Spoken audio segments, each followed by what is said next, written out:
Good morning, everyone. So I'll just like to run through my journey on restoration, and starting with my own property near Alexandra, and to where I am at the moment with some broad scale restoration experiments. And so my proposition, I guess, is that you can actually plant a forest simply by sowing seed. And when we first bought a bit of land, I started buying some plants and found out how expensive they were. So I developed a nursery, and over 10 years grew quite a few thousand plants and planted many of them on our own property with a couple of 2 8-metre tunnel houses. And that's me with looks like a marnica there. And you know, I learnt, as many of us have, that it's probably quite easy to grow a plant and then plant it out, but from there on, unless you spend a lot of time and effort, it's all downhill from there, because you'll lose a lot of plants, and you know, they'll get overtaken with weeds, etc. And you know, this is typically what we see all around the country, people planting plants, and so my thinking was to, you know, how are we going to do better than this and plant more extensively in a cheaper way? This is Motatapu Station in Mutt Land's property, where they've put in 150 hectares of trees for probably more than $10 million. And in fact, they, you know, the manager there rang me and asked me about, you know, how can we do things better? And so all of these sorts of, I guess, questions got me into thinking about how we might do better. And to do that, I looked across the Tasman at what they've been up to, and you know, believe me, their needs are greater than ours. I mean, they've got this big continent of low fertility, low rainfall country that blows away in the wind, basically. They have really wrecked it with, you know, cloven hoofed animals. And this is a particular property near Canberra that they followed the same sort of thinking. And on the left there's a major storm back in the 80s, and on the right, you know, they followed done a lot of planting, and have got the place looking really good. And that's over the farmer's lifetime. And that's a pretty similar site actually that they're taking. So I was, the department paid for a wee trip to Aussie to visit Greening Australia, and Greening Australia's, I guess, the trust set up nationally, I think from the money that came out of the sale of their telecom, and they had $1 billion or so, and they actually had a similar scheme of wanting to plant 1 billion trees. So we've copied them all the way. And so what I did, I went over there to investigate how they plant their trees, and certainly they have nurseries, and certainly they plant nursery plants. But the key work they do is with direct seeding, and they have fleets of these things.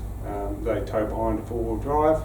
They're called a Burford tree seeder, and I would think there'd be hundreds of them through the country, in all sorts of landscapes.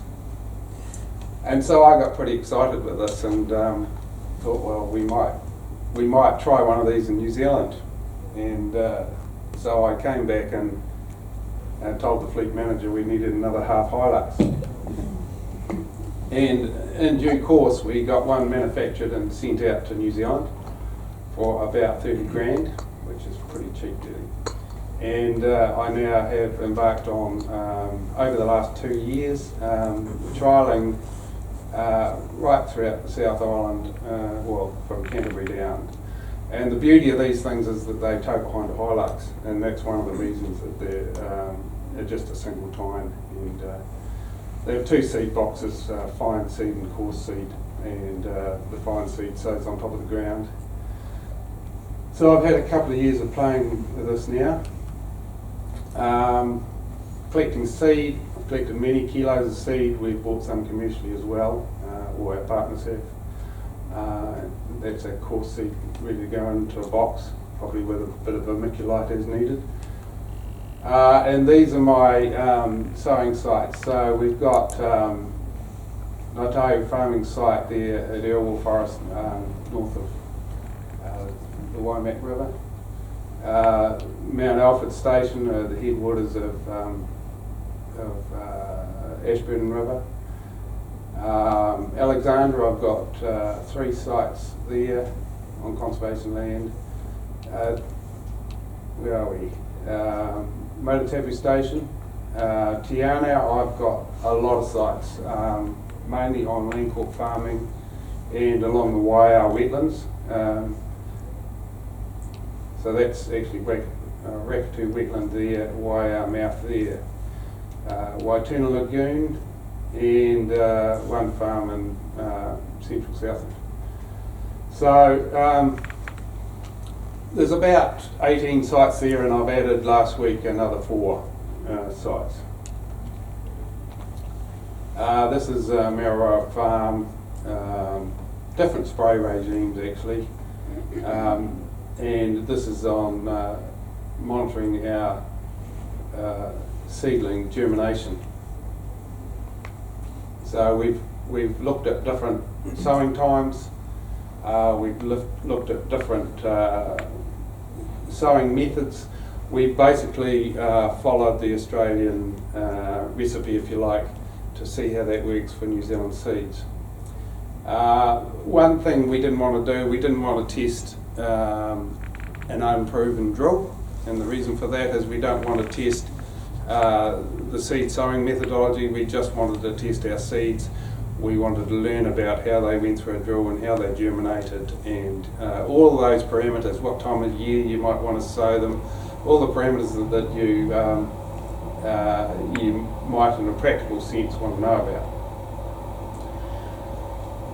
about. So the recipe in Australia is to spray twice in strips, and sow about 2 metres apart. I was warned off drilling either high fertility or high moisture soils, which are exactly the sites that we found work really well. So far, we have had to cope with weeds in those though, and we're still learning about that aspect. So this is some of the seedlings of Waituna that we found after, the ones that have germinated, and mainly there's Hebe salicifolia, Manuka there, and Pittosporum tentifolium, I think mainly. And as you can see, the inevitable, they get overtaken by weeds and grasses. There's 2 rows there, there's one here and one right there. And so you might look at that and say there's a disaster. I think what we found is that the seedlings are underneath, and we're still learning whether they'll outcompete the pasture grasses. I've also done some spray trials, and I picked a mix that I thought might work, and we've had some really, really good success with that, to the extent, and I'll show you shortly about what that looks like. Interestingly, we got 60 seedlings to the metre on that previous site, and just around the corner, closer to the wetland, we sowed this site and got absolutely 0, but no weeds either, mind you. and the reason for that, and you learn as much from the sites that you have failure, I guess, as the sites you have success. And one of the issues here is, of course, because it's got a scalping disc and throws a sod out to the side, that you've taken away that very little bit of topsoil that you've got. So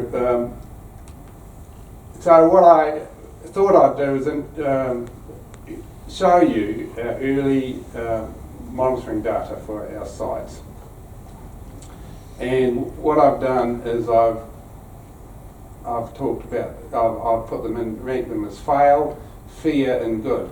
And the fail is less than 0.5 plants per metre, fear is 0.5 to 1, and good is more than 1 plant per metre.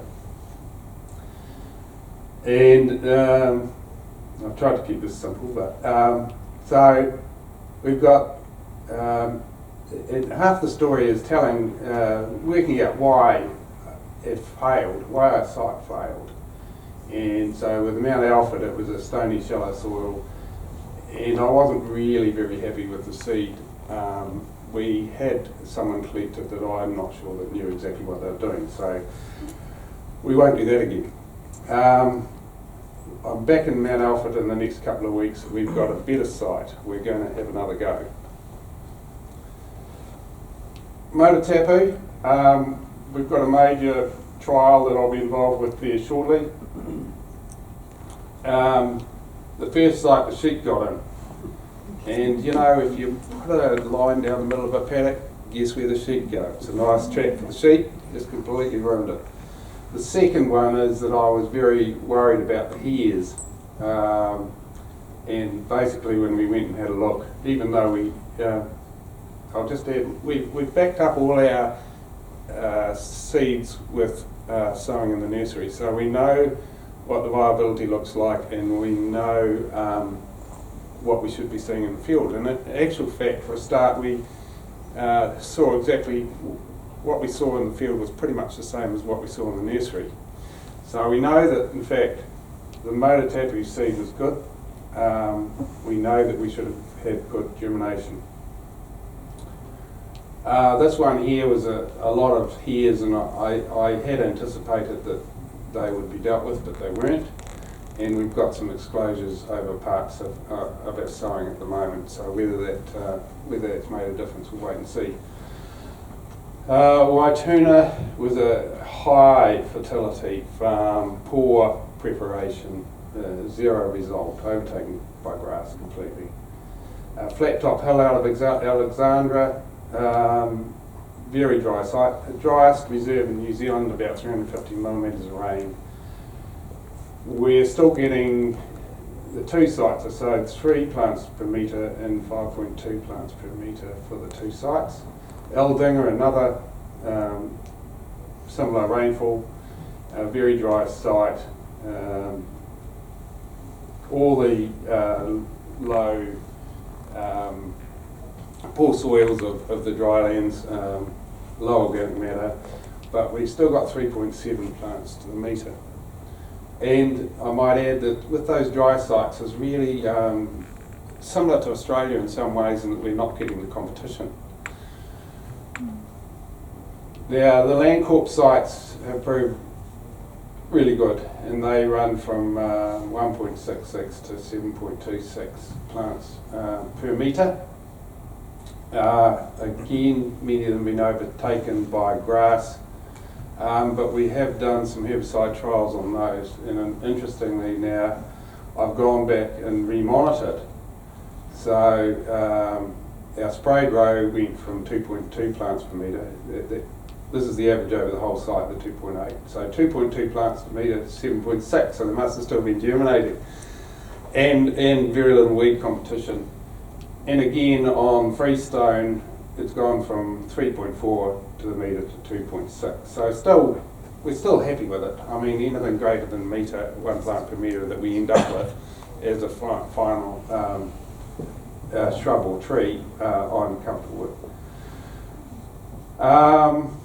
Why our mouth, 4.85, that's a wetland site.